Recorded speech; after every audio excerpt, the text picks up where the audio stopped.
Welcome to the multitaction Canvas tutorial series. In this first tutorial, we'll be covering an introduction to the MT Canvus software solution. Let's begin by reviewing some of the key features of the solution. The software has been designed as a multi-user environment, so several users can simultaneously use the collaboration solution in parallel. Extremely large canvases provide plenty of real estate for content. Plus, you can create as many canvases as you like and store them within the solution.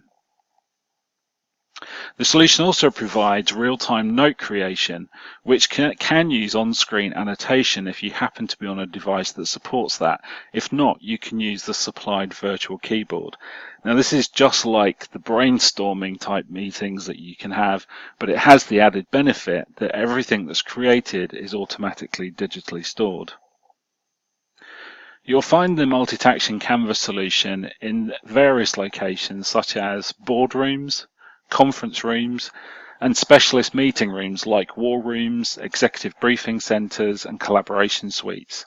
You also find the solution in control rooms, and it's been utilized a lot for sports management, so things like the draft pick and support for the coaching staff. The solution is hardware agnostic, so will also run on software platforms like Windows and Linux, as well as devices like laptops, desktops, and other types of touchscreens, as well as specialist devices such as the multitaction display technology and Windows Surface Hubs.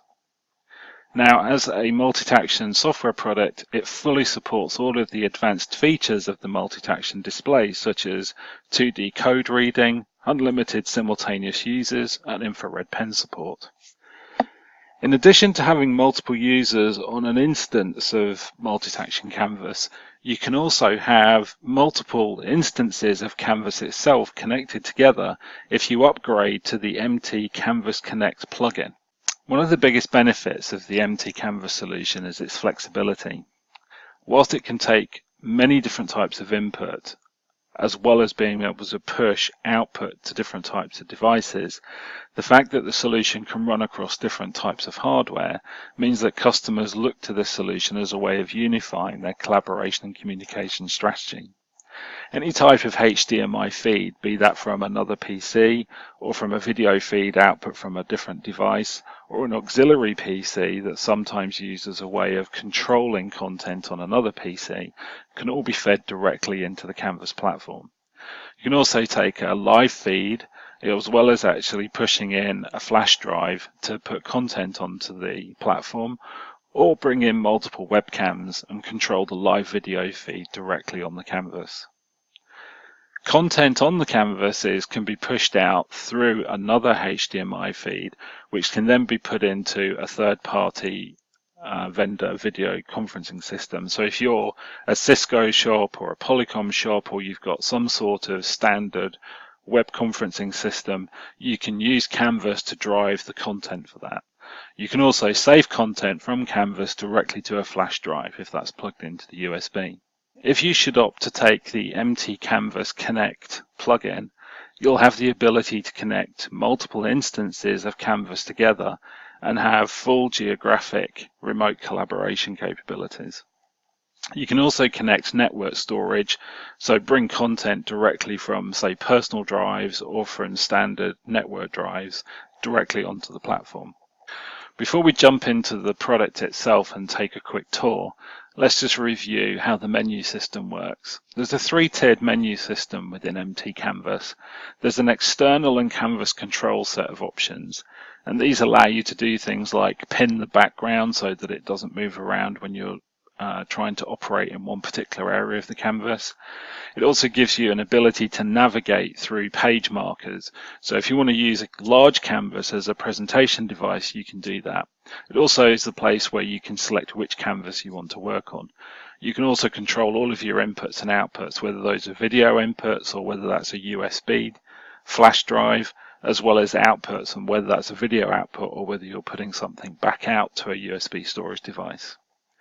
At the canvas level, you can create notes, anchor points, which are these page markers I mentioned, tables for making content look neat as a different way of managing content. Web search, so you can bring content onto the canvas, as well as snapshots that you can take, save, and use later on. At the object level, you can clone, delete, and create them into a hover, which means that when you move the background, the object will stay where it is. You can project or go to full screen. By project, you can push the content directly out from the platform. You'll see an example of that.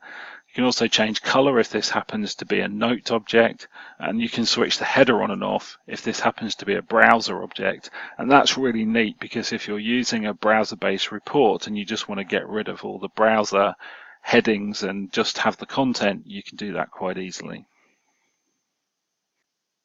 Okay, so let's jump into the MT Canvus software and let me take you on a tour of the viewport.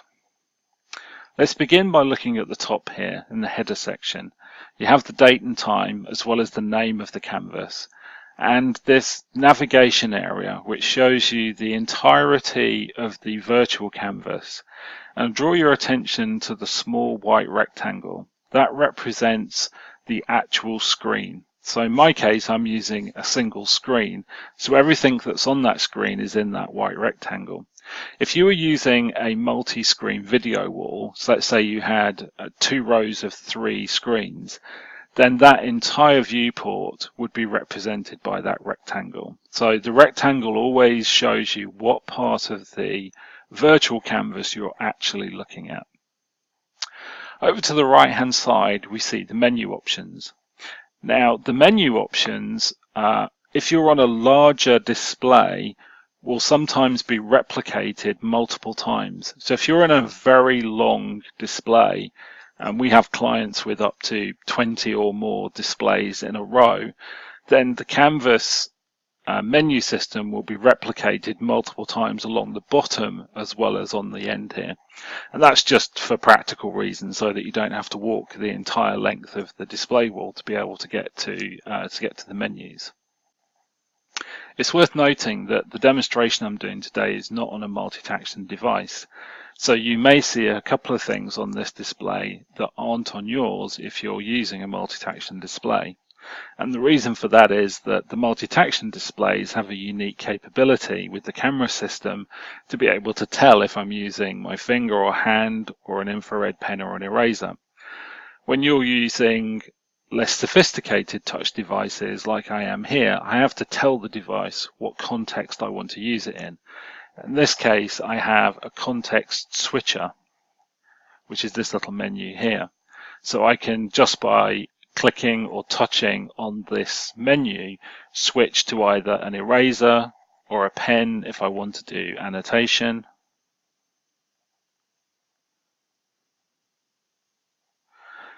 or go back to the finger menu if I want to be able to touch and move objects and move the canvas around. Likewise, I can also use the little menu option at the top on the header to change back to an eraser in this case to get rid of the annotation.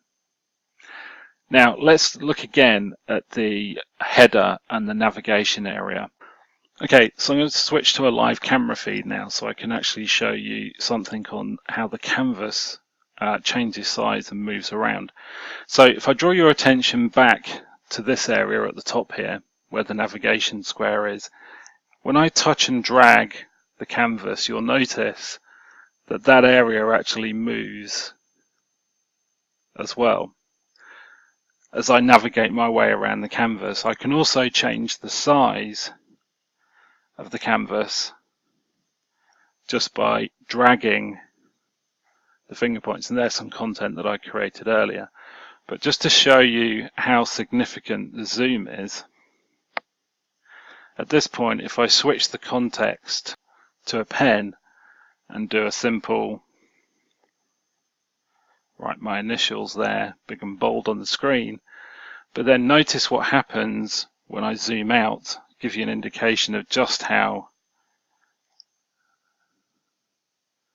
much zoom I have available to me there. You can see that it's really almost completely invisible now until I zoom back in.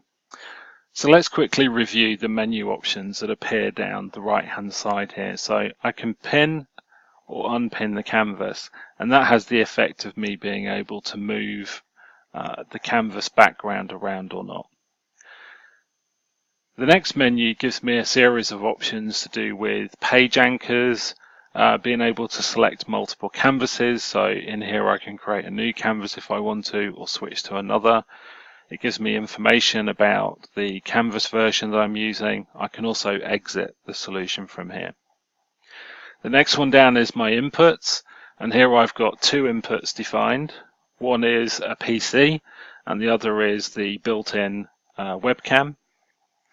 I can also put in a USB storage device here connected. And then the final one is my video output option. So here I've got a single output video option specified, which I can use to either transport the entire display port or any individual object out down a HDMI line to another device.